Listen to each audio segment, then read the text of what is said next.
I gripped the phone tighter, my knuckles turning white. The lawyer's voice on the other end was calm, professional, detached everything I wasn't in that moment. Mr. Morrison, I need you to come to my office tomorrow at 2 p.m. It's regarding your mother's will. I almost laughed. My mother's will? Sir, I think you have the wrong person. My mother passed away 2 weeks ago, and she didn't have anything worth putting in a will. She lived in a small apartment, worked as a cashier her whole life. There's nothing to. Mr. Morrison, he interrupted, his tone shifting slightly. Your mother left an estate valued at approximately $15 million, and there's a condition attached to the inheritance. All family members must be present. The room spun. I sat down hard on my worn couch, the springs creaking beneath me. 15 million? That was impossible. Mom had struggled her entire life. She clipped coupons, bought day-old bread, wore the same coat for 20 years. Where would she get $15 million? That can't be right, I stammered. You must have her confused with someone else. Eleanor Morrison, born March 15th, 1954, passed away January 3rd, 2026.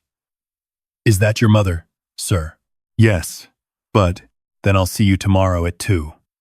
Oh, and Mr. Morrison? Your brother James has already confirmed his attendance. There will also be one additional party present. Additional party? Who? But he'd already hung up. I sat there in the silence of my small living room, staring at the phone. Mom had $15 million? It didn't make sense. I'd helped her with rent just 6 months ago. I'd bought her groceries. She'd apologized for not being able to leave me and James anything significant when she died. I thought about calling James, but stopped myself. My older brother and I hadn't spoken in almost 3 years, not since our last argument about money, ironically. He'd wanted to put Mom in a cheaper nursing facility when she got sick. I'd wanted her to have the best care possible. We'd fought, said things we couldn't take back, and that was that. The next day, I arrived at the law office 10 minutes early. The building was downtown, all glass and steel, the kind of place I'd never have business in normally. A receptionist led me to a conference room where James was already seated, looking as polished and prosperous as ever in his tailored suit.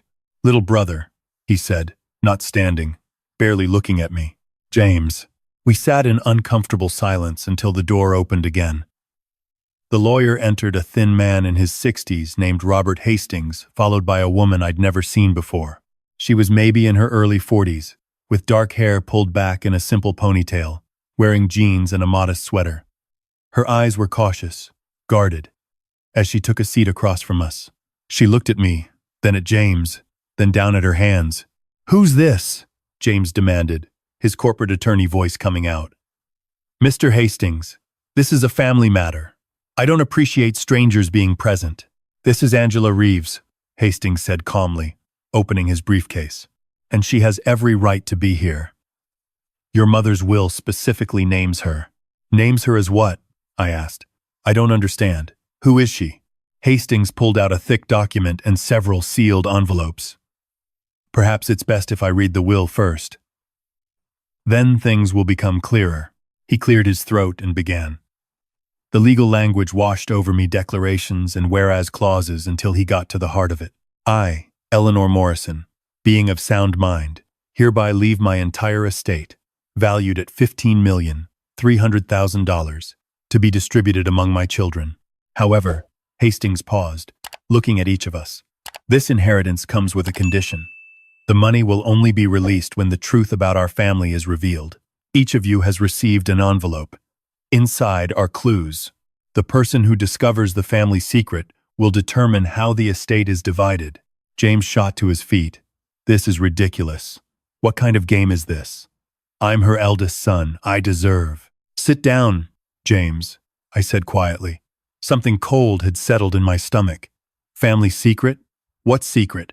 Hastings handed each of us an envelope. Mine felt heavy, ominous. I tore it open and pulled out an old photograph, faded and creased. It showed Mom young, maybe 18, holding a baby girl. She was smiling, but her eyes looked devastated. On the back, in Mom's handwriting, the first one, "The hardest goodbye." "What is this?" I whispered. James had a different photo, Mom with a man I didn't recognize, standing in front of a building with a sign that read, Morrison Technologies, Incorporated 1995. Angela's envelope contained a birth certificate. I couldn't see the name from where I sat, but I watched her face go pale as she read it. I don't have time for treasure hunts, James snapped. Mr. Hastings, my mother clearly wasn't in her right mind when she wrote this. I'm going to contest. Your mother was evaluated by 3 separate physicians, Hastings interrupted. All confirmed her complete mental competency. This will is ironclad, Mr. Morrison. And if you'll notice the final clause, if anyone contests the will, they forfeit their share entirely. James's jaw clenched. He looked at the photo again, then at Angela, then at me. Fine, we'll play Mom's little game. But I'm finishing this today. David, I suggest we pool our information and split the money 60-40. I am the eldest, after all. 60-40. Always about the money with James. No, I said. I want to know what secret Mom was talking about. She must have had a reason for doing this. The reason is she went senile, James exploded. For God's sake, David, $15 million is on the line. Stop being so sentimental and think practically for once in your life. Both of you. Angela spoke for the first time, her voice soft but steady. Both of you should look at this. She slid the birth certificate across the table. I picked it up. My hands started shaking. Name: Sarah Eleanor Morrison. Date of birth: the 12th of June, 1983. Mother: Eleanor Morrison, age 18. Father: unknown. I don't understand, I said, even though I was beginning to. Mom was only 18 in 1983. That was before she married Dad, before she had I stopped, looking at Angela with new eyes, before she had James. James grabbed the certificate. His face went from red to white. This is a forgery. It has to be. It's not, Angela said quietly. I had it verified before I came here. I also had a DNA test done with samples from Eleanor's medical records. I'm her daughter, your sister. The room seemed to tilt. Sister? I had a sister? No, James said flatly. No, this is some kind of scam. You're after Mom's money. I didn't know she had money, Angela interrupted. I didn't know she was looking for me. I didn't know anything until Mr. Hastings contacted me 3 weeks ago with proof that Eleanor Morrison was my biological mother. I stared at the photo in my hand, Mom holding a baby, looking heartbroken. Angela's eyes filled with tears. I grew up in foster care, bounced around homes until I aged out at 18. I tried to find my birth mother once, but the records were sealed. I gave up eventually, thought she didn't want to be found. She wiped her eyes. Mr. Hastings told me Eleanor spent 40 years looking for me. She hired private investigators. She never stopped searching. This is touching, really, James said, his voice dripping with sarcasm. But I still don't see what this has to do with $15 million or Mom's supposed company. I looked at the photo James held Mom and the mystery man in front of Morrison Technologies. James, let me see your photo. He hesitated, then slid it over. I studied it carefully. The man next to Mom looked familiar somehow. And the building, Morrison Technologies. Why did that name ring a bell? Mr. Hastings, I said slowly. Did my mother own a company? She did, he confirmed. Morrison Technologies, founded in 1995. She started it with a business partner, grew it over 10 years, then sold it in 2005 for $18 million. She invested wisely, lived frugally, and grew that into the current estate. But that's impossible, I said. Mom worked at a grocery store. She was a cashier. She worked at the grocery store, Hastings corrected, from 2006 until her retirement in 2019. Before that, she was a successful tech entrepreneur.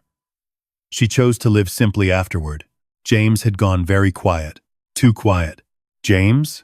I said. Did you know about this? Don't be ridiculous. How would I? You knew. The certainty hit me like a truck. You knew Mom had money. That's why you kept visiting her those last few months. That's why you were so insistent about being the executor of her estate. You're paranoid, James said. but he wouldn't meet my eyes. Angela pulled another paper from her envelope, a letter, in Mom's handwriting. She wrote us each a letter, she said. Maybe we should read them? I opened mine with trembling fingers. My dearest David, you were always the kind one, the gentle one. You got that from your father. He had a good heart too. I'm sorry I never told you the truth about your sister. I was 18 when I had Sarah. My father, your grandfather, said I was too young, that I'd ruin my life. He forced me to give her up for adoption. It nearly destroyed me. I married your father a year later, trying to fill the hole Sarah's absence left. Every birthday, every Mother's Day, I thought about her. Where was she? Was she happy? Did she hate me? After your father died, I threw myself into work. I started Morrison Technologies because I needed something, anything, to focus on besides the pain. I built that company thinking maybe, somehow, if I was successful enough, rich enough, I could find Sarah. I could make it right. I sold the company in 2005 because I finally got a lead. A private investigator found records suggesting Sarah was in Oregon. I spent 2 years searching. When I finally found her, I learned she'd been through foster care, had struggled, had been hurt by a system that should have protected her. And it was my fault. I gave her up. I wanted to approach her, but I was afraid. What if she hated me? What if seeing me only hurt her more? So I watched from afar. I made sure she had opportunities, anonymous scholarships, job referrals through third parties. Small things. It wasn't enough. It would never be enough. James knows about Sarah. I told him 2 years ago when I got sick. I thought he deserved to know he had a sister. I thought he'd understand. I was wrong. David, your brother did something terrible. I need you to find out what. The evidence is in my home, in the box under my bed marked memories. Please, find the truth. Make sure justice is served. You were always my honest boy, my moral compass. I trust you to do what's right. All my love, Mum. My hands were shaking so hard I could barely hold the letter. I looked up at James. His face had gone ashen. What did you do? I asked quietly. Nothing. That letter is, she was sick, David. She wasn't thinking clearly. She was evaluated by 3 physicians, I reminded him. What did you do? Angela was reading her own letter, tears streaming down her face. She loved me, she whispered. All this time, she loved me. She tried to find me. James stood abruptly. I don't have to listen to this. I'm leaving. Sit down, I said, and something in my voice must have surprised him, because he actually stopped. Hastings, can you give us the room? The lawyer hesitated. I'm not sure that's... Please, I said, just for a few minutes. We're family. We need to talk. Once we were alone, I turned to James. I'm going to Mom's apartment right now. I'm going to find that box. You can either tell me the truth now, or I'll find out the hard way. Your choice. James slumped back into his chair. For the first time since we were kids, he looked scared. I didn't mean for it to go this far. What did you do? Angela asked, her voice hard. Mom told me about you 2 years ago, James said, not looking at her. She said she was going to change her will, split everything 3 ways. But I'd been counting on that inheritance. My business was struggling. I had debts. I needed that money. A cold dread was building in my chest. James, I just wanted her to forget about you, he said to Angela. I hired someone to make sure the investigators came up empty. I thought if she couldn't find you, she'd give up, and things would go back to normal. But she did find me, Angela said. 3 months ago, James confirmed. She was so happy. She was going to reach out to you, wanted to make up for lost time. And she was going to change the will, split everything equally between the 3 of you. 3 of us? I said. You mean she wasn't leaving you anything? James laughed bitterly. Oh, she was leaving me something. $1 and a letter explaining why. She'd figured it out that I'd sabotaged the investigation. She confronted me about it. We argued. She said I'd betrayed her trust, that I wasn't the son she raised. So what did you do? I asked, even though I didn't want to know the answer. James pulled out his phone, scrolled through something, then set it on the table. I was desperate. The business was going under. I had creditors threatening me. I'd already borrowed against my house. I needed that money. He pulled up a series of text messages between him and someone named Dr. Richard Chen. James. How much? Dr. Chen. $50K. Untraceable. Looks like natural causes. But I need to be clear. Are you sure about this? James. How long? Dr. Chen. With her heart condition? 2 to 3 months. Maybe less. James. Do it. The world went dark around the edges. You killed her, I whispered. You killed our mother. She was dying anyway, James shouted. The cancer was stage 4. She had maybe a year. In pain. In suffering. I just accelerated things. And yes, I benefited. But, you murdered her for money, Angela said, her voice breaking. Your own mother. She betrayed me first, James yelled. She chose you, a stranger, over her own son. I built my whole life thinking that money would be there, that I'd inherit the business, the legacy, and then she throws it all away for someone she gave up 40 years ago? I stood up, pulling out my phone. I'm calling the police. Wait, David. Think about this. No, I said. I'm done thinking. I'm done making excuses for you. Mom trusted me to find the truth and make sure justice is served. That's exactly what I'm doing. James lunged for my phone, but I was faster. I stepped back, already dialing 911. David, please, he begged. I'm your brother. We can work this out.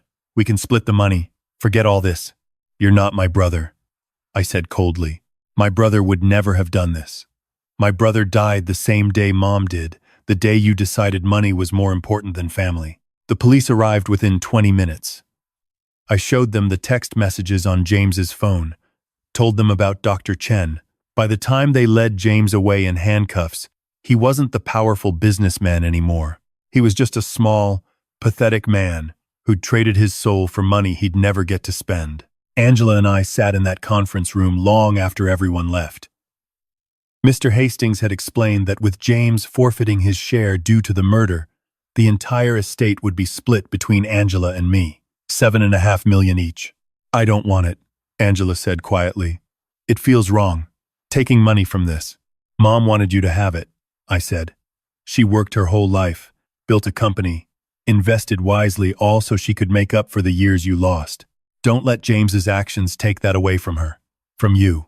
She was quiet for a long time. She really looked for me? For 40 years? She never stopped, I said. I should have known. There were signs she'd get this faraway look sometimes, especially around Mother's Day. She'd cry, and I never knew why. She was thinking of you. Angela pulled out the letter Mom had written her, read it again. She said she was sorry, that she loved me, that if she could go back, she'd have fought harder to keep me. She did fight, I said. Just in a different way. Every scholarship, every job lead, that was her fighting for you from the shadows.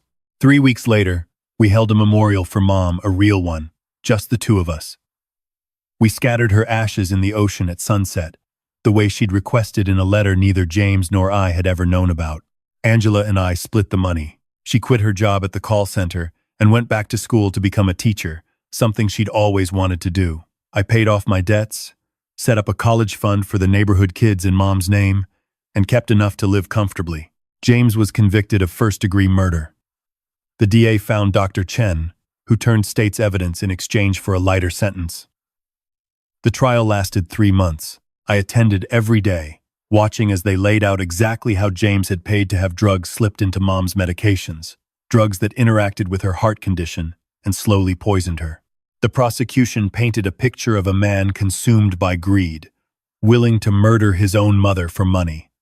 The defense tried to argue temporary insanity, financial pressure, but the premeditation was clear. The text messages, the payments, the cover-up, all of it pointed to one thing. James knew exactly what he was doing. The jury deliberated for less than 4 hours. Guilty on all counts. The judge sentenced him to life without parole. I haven't visited him in prison. Angela asked me once if I planned to. I told her the truth. The brother I knew died a long time ago. The man in that cell is a stranger who happens to share my DNA. Mom's box of memories is in my closet now. Inside are photos of Angela as a baby, report cards from foster care that Mom had somehow obtained, newspaper clippings about small achievements in Angela's life that Mom had tracked down and saved. 40 years of love from a distance. 40 years of a mother's heart breaking over and over. And there's one more thing in that box, a letter addressed to me and Angela both, marked, to be opened together. We opened it on what would have been Mom's 73rd birthday. It was short, simple. My darlings, if you're reading this, it means you found each other. That's all I ever wanted for my children, to know each other, to have the family I couldn't give you. David, take care of your sister. Angela, take care of your brother. The money doesn't matter. The company doesn't matter. All that matters is that you have each other. That's the real inheritance I'm leaving you. Not wealth, but family. Love. Mom. Angela comes over every Sunday now. We cook together, share stories about our lives, try to fill in the gaps of 43 years. She's teaching me to make Mom's favorite chocolate cake. Mom taught her through an anonymous cooking blog she'd run, posting recipes she remembered Angela loving as a baby. Sometimes I think about James, about how different things could have been if he'd just chosen love over money. But then I look at Angela, at the sister I never knew I had, and I realize Mom was right. The money was never the real inheritance. Family was. And unlike James, I'm not going to throw that away.